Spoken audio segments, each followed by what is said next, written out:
வர நவம்பர் டிசம்பரில் மிகப்பெரிய பேரழிவு இருக்கிறது. பொதுமக்களுக்கு இயற்கை சீற்றங்களால் பேரழிவு கண்டிப்பாக உண்டு. மெயினாக சென்னை சைடு அதிக வாய்ப்பு உள்ளது. நம்ப முடியாத மிக கொடூரமான ஆக்சிடென்ட் அதுன்னு பார்த்தீங்க அப்படின்னா அரசு துறையில் சார்ந்தவர்களுக்கு இது அதிகமாக நடக்கக்கூடும். ரஜினி சாரை கண்டிப்பாக மீட் பண்ணுவேன். இதன் மூலமாக பாபா 2 வர்றதுக்கு வாய்ப்பு இருக்குது. சிஎம்ஐ கண்டிப்பாக மீட் பண்ணுவேன்னு எனக்கு நம்பிக்கை இருக்குது. பிரபஞ்ச விதிப்படி இல்லை, சிஎம் சார் இடையில உடம்புக்கு முடியாமல் இருந்துச்சு. அதை முதற்கொண்டு டைரியில் எழுதி வச்சுருக்கேன். அது அவங்க கட்சியில் உள்ளவங்களுக்கு சொன்னேன். ஆனால் நான் என்னை அறியாமல் முருகனுக்கு மாலை போட்டு போயிட்டு வந்தேன். இப்போ 2வது முறை அவருக்கு உடம்பு முடியாதப்போ எனக்கு அறியாமல் உடல் ஏதோ பயம் உணர்ச்சி இருந்துச்சு.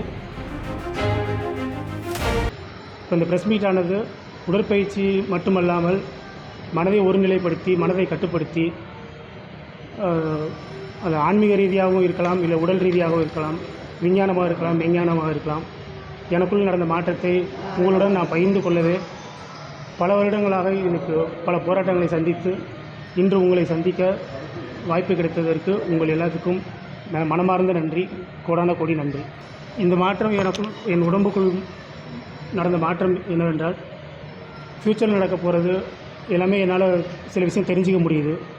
ப்ரெசண்ட்டில் உள்ளது, பாஸ்ட்டில் உள்ளது, நம்ம எதுக்கு பிறந்தோம், நம்ம ஏன் பிறந்தோம் அப்படின்ற மாதிரி.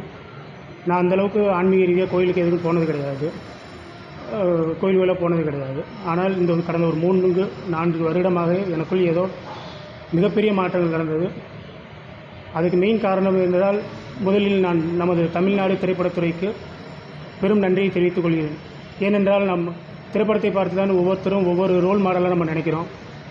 ஃபஸ்ட்டு நம்ம தேசிய கீதம்னு பார்த்தீங்கன்னா நம்ம அர்ஜுன் சார் சுதந்திர தினத்தை பற்றி எல்லாம் சொல்லியிருக்காங்க.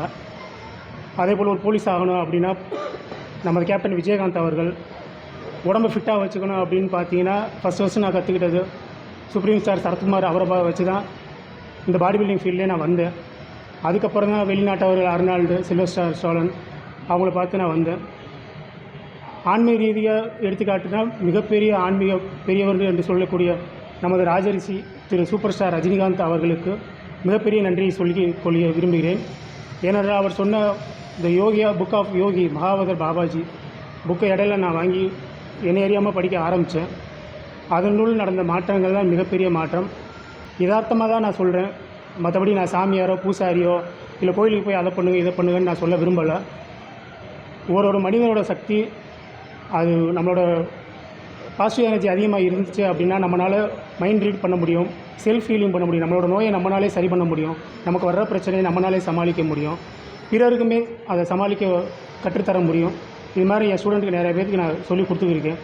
அதேபோல் ரஜினி சாருக்கு சொல்லுவாங்க, அவரோட ஆரா பவர் 20 மீட்டர் அளவு இருக்குது, அவரோட எனர்ஜி அதிகமாக இருக்குது அப்படின்றோம். 20 மீட்டர் கிடையாது, குறைஞ்சது 400-500 கிலோமீட்டர் தாண்டி அவருடைய ஆரா சக்தி இருக்குது.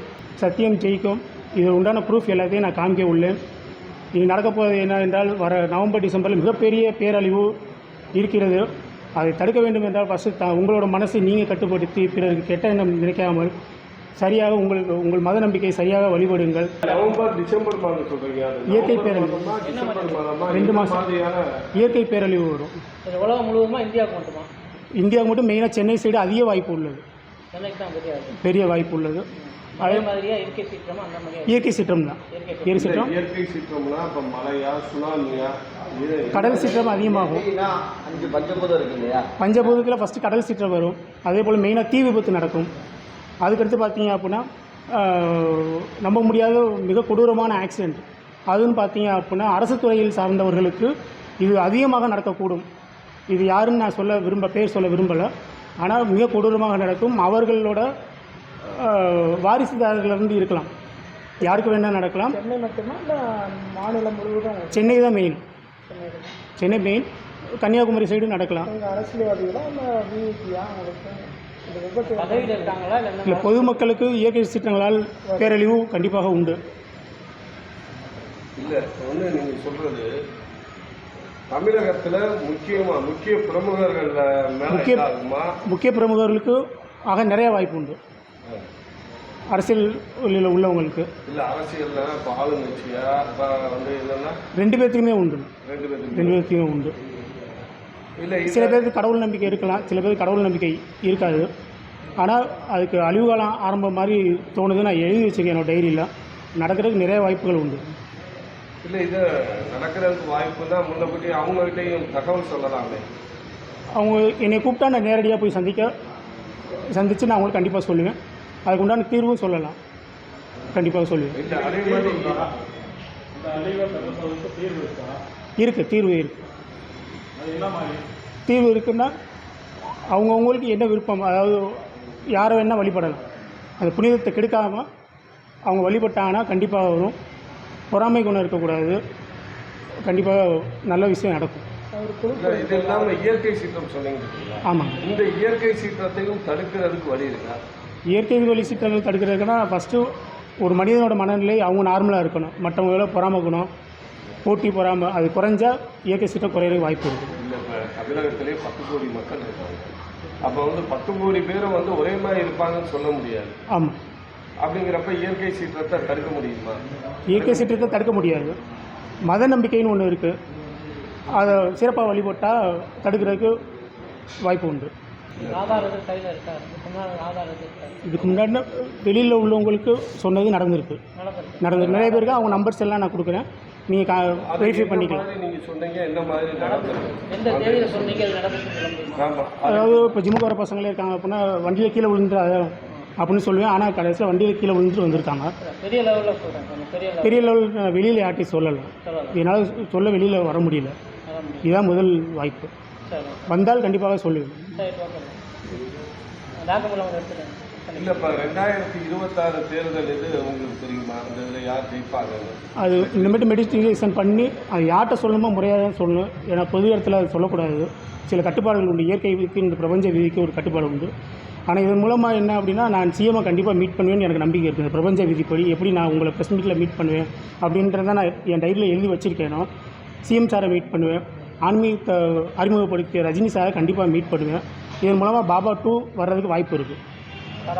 ஆமாம், பாபா 2 காந்தார் 2 வரவுன்னு நான் எழுதி வச்சுருக்கேன். அதுக்கு உண்டானது எல்லாம் முடிக்க போகிறாங்க. பாபா 2மே கண்டிப்பாக வர்றதுக்கு வாய்ப்பு நிறைய இருக்குது. விபத்து ஏற்படும் சொன்னீங்களா? ஆமாம். குழு கொடுக்க முடியுமா? குழு ஒரு தெய்வத்தை கொடுங்க, முக்கிய விபத்தில் ஏற்பட ஏற்கனவே ஒன்று நடந்துருச்சு. யாருன்னு குழு கொடுக்க முடியுமா? இல்லை, அது சொல்ல முடியாது. அப்படி சொல்ல முடியாது. நடந்து போது தனிப்பட்டு சொல்ல முடியாது. சிஎம் சாருக்கு நீங்கள் இப்போ இருக்கிற சிஎம் சாரா இல்லை வருங்காலத்தில்? இல்லை, சிஎம் சார் இடையில உடம்புக்கு முடியாமல் இருந்துச்சு. அதை முதற்கொண்டு டைரியில் எழுதி வச்சுருக்கேன். அது அவங்க கட்சியில் உள்ளவங்களுக்கு சொன்னேன். ஏன்னா கடவுளை சில பேருக்கு பிடிக்காது, ஆனால் சில பேருக்கு கடவுளை பிடிக்குன்ற மாதிரி அவங்களுக்கு சொன்னேன். அது சரிபரியாக எடுபடல. ஆனால் நான் என்னை அறியாமல் முருகனுக்கு மாலை போயிட்டு வந்தேன். அவங்க கட்சியில் பேசின அவங்க ஆடியோ ரெக்கார்டிங் இருக்குது, அதையும் நான் உங்களுக்கு சமர்ப்பிக்க வந்தேன். இப்போ 2வது முறை அவருக்கு உடம்பு முடியாதப்ப எனக்கு அறியாமல் உடல் ஏதோ பயம் உணர்ச்சி இருந்துச்சு.